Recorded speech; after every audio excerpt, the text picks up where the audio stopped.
Hey guys, Nick here. Thanks for coming by.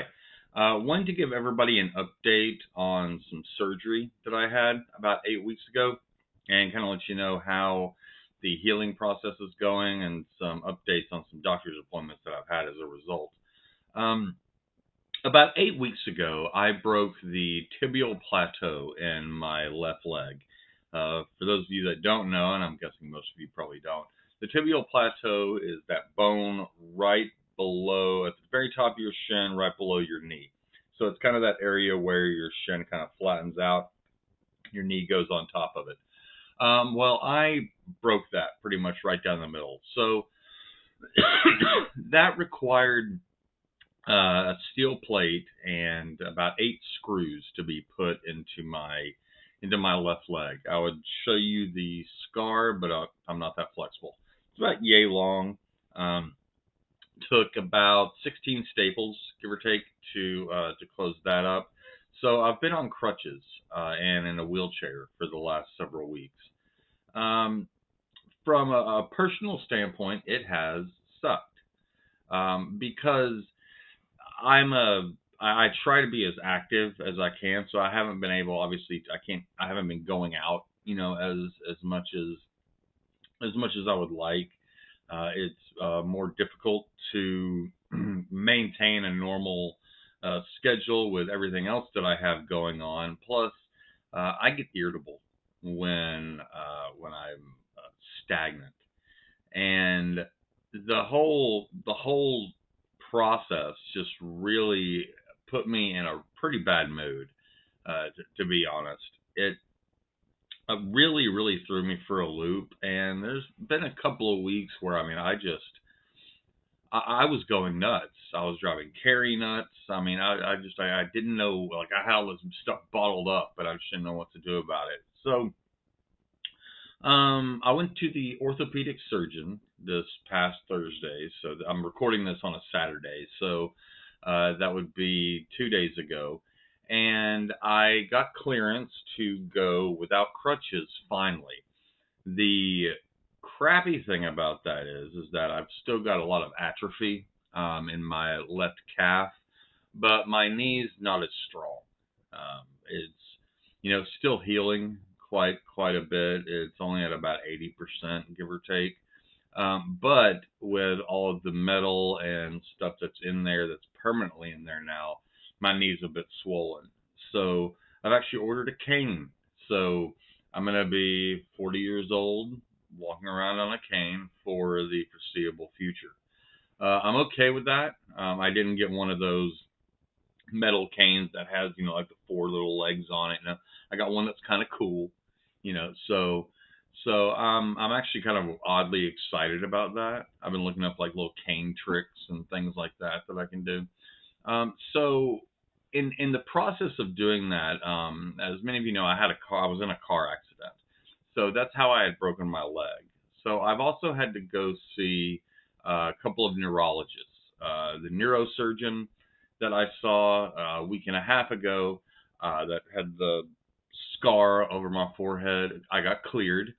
As far as the brain bleed that I had when I arrived in the trauma unit, that appears to have cleaned up on its own, so there's no bleeding on the brain, which is awesome. That's what I was really the most worried about at the time of the accident. I pretty much knew by the time I had left the hospital that I no longer had a brain bleed and it was in the process of healing, but we had to be 100% sure. So I don't have to go back to the neurosurgeon unless I start having headaches, or something like that going on.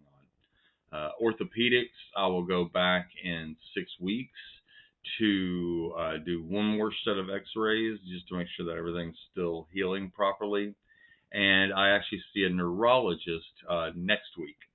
Uh, for the neurologist, is it the next week? It may be next week or the week after. I'm not 100% sure.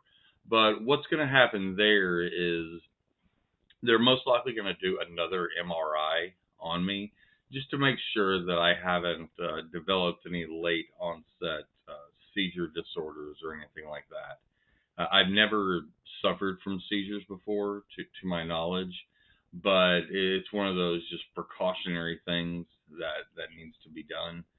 So I'll have passed the neurosurgeon, I'll have passed ortho, I'll hopefully have passed neurology, and then I just have my normal doctor's appointments coming up here over the next few months.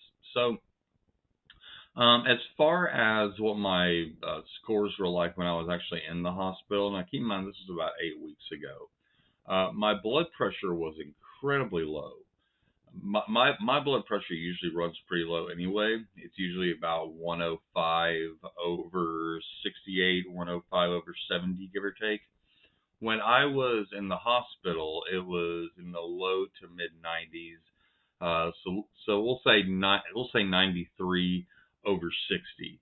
So that's really really low, and it's really impacted my energy levels. My creatinine was always also pretty high, so my kidney function was a little bit off. Now, I'm not sure if that had to do with me possibly being a little bit more dehydrated while I was in the hospital, because when I was there, I had to wait for surgery for them to operate on my knee. I had to wait 3 days because they were so backed up in trauma. Um, so I would have 3 days where don't eat or drink anything all day. We're going to try to work you in. And then find out at 6 o'clock, that there's no way that they can do surgery today.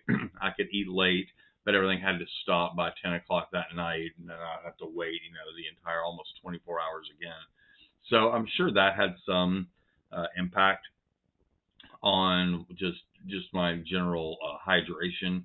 They would put me on saline bags and just things like that. But as I like to drink water, I like to drink fluids. I don't like having dry mouth and all that other kind of crap.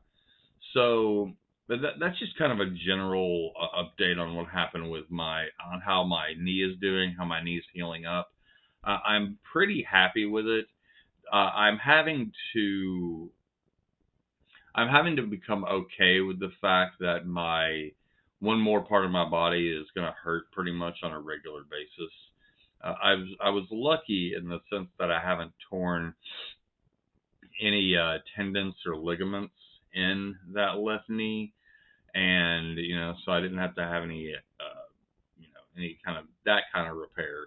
But just having that much metal and knowing that right now my left knee is about twice the size as my right, they said that might even take a year and a half for that to go down, if it ever really fully goes down. But I'm hoping that it does. Um, there's little things that you kind of, or that I kind of took for granted. Just going up and down the stairs easily. Our showers and all that stuff are all upstairs. So, doing the butt scoot up the stairs, because crutches on stairs, especially our stairs, which are wooden, are not fun. It's possible, but I was always afraid of re-injury. But I'm back up and moving around, not as quick as I have been, but still, continuing to keep going. So, wanted to touch in with you guys. More videos to come soon. I'm kind of working on several different ones today throughout the day. So, I'm going to go ahead and release this one because I haven't seen you guys in about a week. But I love you guys. I hope you all have a great weekend. Like I said, it's Saturday here. Not sure when you're going to watch this. In the description box below, as always, is my link to my Facebook group for end-stage liver disease and cirrhosis support. It's called the International because we have people from literally all over the world as part of that group. And there's awesome chat feature in there that goes oftentimes 24/7. There's always people in there to talk to that are either going through this themselves or going through the process with a husband, a wife, a brother, a sister, a child. So there's a whole lot of great information there. So I hope you guys check it out. Like I said, just click on the link, read and agree to the group rules, submit, and you'll be approved and let in.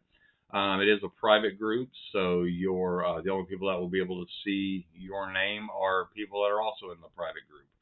So I hope you guys have a great day, and nice to check in with you guys, and I'll see you later.